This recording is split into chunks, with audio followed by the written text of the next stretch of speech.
نحمدہ و نصلی علی رسول الکریم اعوذ باللہ من الشیطان الرجیم بسم اللہ الرحمن الرحیم اما بعد برادران اسلام واجب الاحترام بزرگوں دوستوں میرے پیارے ناظرین السلام علیکم ورحمۃ اللہ وبرکاتہ محترم عزیز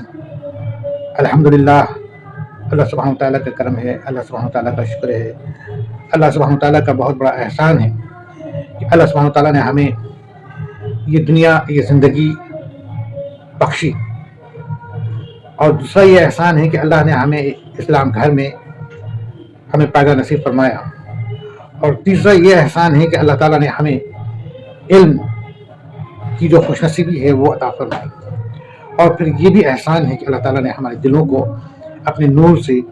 روشن کیا کہ ہمارے زبان پر اللہ کا کلام اللہ کا نام اللہ کی حمد و ثنا اور اللہ کا فکر ہمیں عطا فرمائی کہ ہم اس چیز سے جو ہے کہ اپنی اس آخرت کو بنا لیں جو آخرت ہمیشہ اور ہمیشہ کے لیے جو دنیا ہمیشہ اور ہمیشہ کے لیے یعنی کہ اللہ کا احسان اس دنیا میں پیدا کر کے اس لیے ہے کہ اس دنیا کی ہمیں تیاری کرنے کا اللہ نے موقع دیا اگرچہ کہ وہ ہمیں یہاں نہ پیدا کیا ہوتا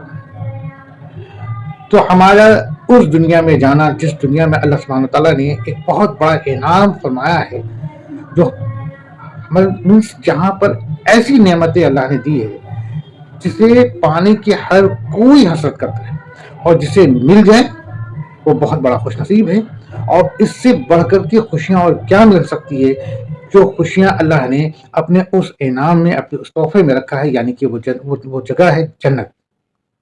جنت کا جتنا اعلیٰ مقام ملے اتنا ہماری خوش نصیبی ہماری سب سے کہہ لیا جائے کہ اتنی ہمارے لیے بہترین وہ جگہ ہے تو اس جگہ جانے کے لیے راستہ اس نے اس دنیا سے بنایا اس جگہ جانے کے لیے راستہ اس نے اس دنیا سے بنایا حضرت آدم علیہ السلام اور حضرت حوا رضی اللہ تعالیٰ عنہ کو بھی جب اللہ نے پیدا فرمایا تو کہتے ہیں کہ ان کو جنت میں رکھا تو یہ جنت وہ جنت نہیں ہے جو جنت موت کے بعد قیامت کے بعد ایک مومن کو فیصلہ کر کے دی جائے گی یعنی اللہ کے لیے ہر چیز قادر ہے اللہ ہر چیز پہ قادر ہے اللہ کچھ بھی کر سکتا ہے تو اللہ اگر آدم علیہ السلام کو پیدا کر سکتا ہے تو آدم علیہ السلام کے لیے وہ الگ جنت بھی بنا سکتا ہے بے شک تو تمام مورخین اور تمام علم کی روشنی میں اس بات کا معلوم ہوتا ہے کہ اللہ نے انہیں جو ہے ان کے لیے الگ جنت بنائی تھی جس میں اللہ نے حضرت آدم علیہ السلام کو اور حضرت حوا رضی اللہ تعالیٰ عنہ کو رکھا تھا جہاں سے شیطان نے ان کو وسوسے میں ڈال دیا اور اللہ کے حکم سے ذرا چوک گئے اور پھر اللہ نے ان کو جو ہے دنیا میں پھینک دیا بہرحال تو یہ تمام بات کی ہیں یا آگے کسی اور بات پر بولی جائے گی بہرحال ہم آتے ہیں اپنا مقصد پر ہمارا مقصد جو ہے کہ یہاں پر اس بات پر ہے کہ اللہ ہم کو شوق پیدا کیا ہمارے دلوں میں کہ ہم قرآن پاک کے متعلق چند گفتگو کریں اور ان کے ترجمہ پر غور و فکر کریں اور آپ کے سامنے ہم حاضر ہوں تاکہ ہم بھی غور و فکر کریں اور آپ بھی کریں انشاءاللہ تعالی تو محترم ناظرین ہم لوگ رفتہ رفتہ سورہ ہود پر آ چکے ہیں اور سورہ ہود کی بھی تقریباً آیت نمبر 95 تک ہم لوگوں نے پڑھی ہے سنی ہے اور اس پر ہم لوگوں نے چند گفتگو بھی کیا ہے اب اس کے آگے کی انشاءاللہ تعالی رب یسر ولا تعسر وتمم بالخیر وبک نستعین یا فتاح ربی زدنی علما بسم اللہ الرحمن الرحیم اور یقیناً ہم نے ہی موسیٰ کو اپنی آیت اور روشن دلیل کے ساتھ بھیجا تھا اللہ سبحانہ تعالیٰ فرما رہے ہیں یہاں پر آیت نمبر سورہ ہود آیت نمبر 96 میں اور یقیناً ہم نے ہی موسیٰ کو اپنی آیت اور روشن دلیلوں کے ساتھ بھیجا تھا دیکھیے جیسا کہ ہم لوگ سورہ ہود میں اس سے پہلے کے تمام پارٹ میں ہم لوگوں نے سنا پڑھا کہ اللہ سبحانہ تعالیٰ نے اس میں آج کے انسانوں کے لیے نصیحت اس میں رکھی ہے اور قیامت تک کے لیے اللہ نے نصیحت رکھی ہے اور اس موقع پر جب کہ یہ آیت یا سورہ اتری تھی اس موقع پر جب اللہ سبحانہ تعالیٰ ہمارے آقا صلی اللہ علیہ وسلم کے ذریعے کفار قریش کو بتانا چاہ رہے تھے کہ تم جس طریقے سے جو ہے کہ بحث کرتے ہو اور اللہ کے رسول کی نافرمانی کرتے ہو اور اللہ کے کلام پر غور نہیں کرتے ہو ٹھیک اسی طریقے سے تم سے پہلے کی بھی جو امتیں آئی تھیں بہت ساری امتیں آئی تھیں اور انہوں نے بھی اسی طریقے سے کیا تھا اور آخر میں ہم نے ان کو ہلاک کر دیا ہمارا ان پر عذاب اترا جیسے کہ ہم لوگوں نے اس سورے میں پڑھا کہ اللہ نے بتایا حضرت نوح علیہ السلام کے قوم کا کس طریقے سے حشر ہوا حضرت قوم عاد جہاں پر حضرت ہود علیہ السلام کو اللہ نے بھیجا تھا ان قوم عاد کا کیا حشر ہوا قوم سمود جہاں پر اللہ نے جو کہ حضرت صالح علیہ السلام کو بھیجا تھا، اس قوم کا کیا حشر ہوا، قوم لوط جہاں پہ حضرت لوط علیہ السلام کو اللہ نے بھیجا تھا، اس کا کیا حشر ہوا، اور پھر مدین کے لوگ جہاں پر حضرت شعیب علیہ السلام کو اللہ نے بھیجا تھا وہاں پر کیا ہوا. یہ تمام چیزیں ہم لوگوں نے پیچھے پارٹ میں پڑھ لیا ہے اور اس پر غور و فکر کیا ہے. اور اس کے بعد اب اللہ سبحانہ وتعالیٰ کہتے ہیں کہ اور یقیناً ہم نے کہ موسیٰ کو اپنی آیت اور روشن دلیلوں کے ساتھ بھیجا تھا. حضرت موسیٰ علیہ السلام جس کے بارے میں ہم لوگوں نے پیچھے کے کئی جگہوں پر ہم لوگوں نے اس پر غور و فکر کیا ہے اور سنا ہے، جیسے کہ سورہ اعراف میں بھی اور سورہ یوسف میں بھی ہم لوگوں نے پر حضرت موسیٰ کے بارے میں کافی حد تک جانا ہے. بہرحال ہم سلسلہ وار آتے ہیں. جب حضرت شعیب علیہ السلام کے قوم یعنی کہ مدین کے لوگ پر اللہ کا عذاب آیا اور وہ تمام کے تمام لوگ جو کفر کر رہے تھے، جنہوں نے اللہ کی اور اللہ کے نبی کی یعنی کہ حضرت شعیب علیہ السلام کی نافرمانی کی، تو اللہ سبحانہ وتعالیٰ نے جو ہے کہ ان کے اوپر عذاب ڈالا. اور جو ہے کہ ایک آواز تھی ہے نا جو زلزلہ کے ساتھ اٹھی تھی، اور اس آواز میں اور اس زلزلہ میں جو ہے کہ وہ تمام لوگ جو ہے کہ ختم ہو گئے جو نافرمان تھے. اس کے بعد پھر مدین میں جو ہے کہ اللہ کے کرم سے اس جگہ کو پھر اللہ نے آباد کیا، اور اس جگہ میں اب جتنے بھی لوگ رہ گئے تھے وہ سب کے سب مومن تھے، سب کے سب مسلمان تھے، اور سب کے سب حضرت شعیب علیہ السلام کی فرما بردار تھے. ٹھیک نا؟ اوکے. اب اس کے بعد حضرت موسیٰ علیہ السلام آتے ہیں. کہاں سے آتے ہیں؟ مصر سے آتے ہیں، ہے نا. اور وہ کیسے آئے، کہاں پہ پیدا ہوئے اور کہاں پلے بڑھے، یہ ہم لوگوں نے پیچھے دیکھ لیا ہے. تو وہ جب مصر سے آئے ہے نا، تو یہ اس وقت مدین میں پہنچتے ہیں جب کہ تمام لوگ مسلمان تھے اور ان لوگوں پر عذاب آ چکا تھا جو نافرمان تھے. ٹھیک ہے نا. تو اب اس وقت یہ جب مصر میں پہنچتے ہیں، مدین میں پہنچتے ہیں حضرت موسیٰ علیہ السلام. ٹھیک ہے نا. تو مدین میں پھر حضرت شعیب علیہ السلام کی بیٹیوں سے ملاقات ہوتی ہے. پھر حضرت شعیب علیہ السلام جو ہے کہ حضرت موسیٰ علیہ السلام سے اپنی ایک بیٹی کا نکاح کرواتے ہیں، اور پھر حضرت موسیٰ علیہ السلام مدین میں حضرت شعیب علیہ السلام کے ساتھ تقریباً 9 سال اور پلس 1 سال اور اپنے مرضی سے یعنی کہ پورے 10 سال جو ہے کہ وہاں پر گزارتے ہیں. اور اس کے بعد پھر وہ فیصلہ کرتے ہیں واپس مصر جانے کا. اللہ کا پھر یہ جب مصر جا رہے ہیں تو یہی راستے میں یعنی کہ اس مدین سے آگے نکلنے کے بعد مصر کے راستے میں جو کہ اس وقت کافی بڑا جنگل ہوا کرتا تھا، اس جگہ پر جو ہے کہ رات کا وقت تھا اور گزر ہو رہی تھی. حضرت موسیٰ علیہ السلام اپنی بیوی اور شاید کہ ایک بچہ بھی تھا. ٹھیک ہے نا. اس کے بارے میں بہت یقینی نہیں کہہ سکتے لیکن شاید ایک اولاد تھا. بہرحال تو ان کے ساتھ گزر ہوتی ہے. رات کا وقت ٹھنڈا بہت ہوتا ہے، اور پھر جو ہے کہ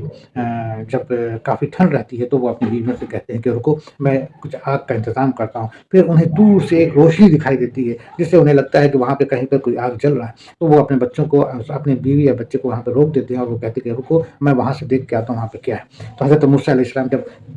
اس جگہ پہ پہنچتے ہیں تو وہ جگہ ایک درخت ہوتا ہے، اور اس درخت پر ایک بہت زبردست ایک روشنی رہتی ہے جو دور سے آگ دکھ رہی تھی. تو اس روشنی پہ جب وہ پہنچتے ہیں تو دراصل وہ روشنی اللہ کی روشنی تھی، اور اللہ سبحانہ وتعالیٰ جو ہے کہ ان کو وہاں پر ان سے کلام کرتے ہیں اور ان کو جو ہے کہ 2 چیزیں عطا فرماتے ہیں. بہرحال ہم لوگ تھوڑا سا اس پہ گفتگو کر ہی لیتے ہیں. تو جب وہ اس جگہ پر پہنچتے ہیں تو وہ تو دیکھتے ہیں کہ وہاں پہ آگ نہیں، وہاں پہ ایک روشنی ہے. ٹھیک ہے. اور اس کے بعد پھر ایک آواز آتی ہے. جب آواز آتی ہے تو حضرت موسیٰ علیہ السلام ڈر جاتے ہیں، وہ چونک جاتے ہیں کہ یہ آواز کیسی ہے، یہ آواز کیسی ہے نا. تو پھر وہ آواز سے کلام ہوتا ہے یہ کہ میں تمہارا رب ہوں، یعنی کہ اللہ ہوں، اور پورے کائنات کا میں مالک ہوں بے شک، ہے نا. پھر جب یہ کلام ہو جاتا ہے تو پھر وہ آواز یعنی کہ وہ اللہ کی جو آواز ہوتی ہے وہ کہتے ہیں کہ تمہارے ہاتھ میں کیا ہے. حضرت موسیٰ علیہ السلام کہتے ہیں کہ یہ میرے ہاتھ میں عصا ہے یعنی کہ ایک چھڑی ہے. تو حضرت اللہ تعالیٰ فرماتے ہیں کہ اس سے تم کیا کام لیتے ہو. تو وہ فرماتے ہیں کہ میں اس سے جو ہے کہ کبھی اپنے لیے ٹیک لگاتا ہوں، اور کبھی کوئی جانور وغیرہ ہوتا ہے، بکری وغیرہ ہوتی ہیں، ان کو ہکانے کا بھی کام کرتا ہوں، اور بعض ضرورتوں پر اس کو ہم استعمال کرتے ہیں. اوکے. تو اللہ سبحانہ تعالیٰ جو ہے کہ ان سے کلام کرتے ہیں کہ ٹھیک ہے تم اپنے عصا کو نیچے پھینکو. تو حضرت موسیٰ علیہ السلام جو ہے کہ اپنے اس چھڑی کو نیچے پھینکتے ہیں تو ایک زبردست اژدہا صاف بن جاتا ہے اور وہ ڈر جاتے ہیں. پھر کلام ہوتا ہے اللہ کا کہ اللہ کہتے ہیں کہ اس کو تم تھام لو، واپس لے لو، اپنے اس عصا کو، اپنی چھڑی کو واپس لے لو. حضرت موسیٰ علیہ السلام خوفزدہ ہو جاتے ہیں کہ میں اتنے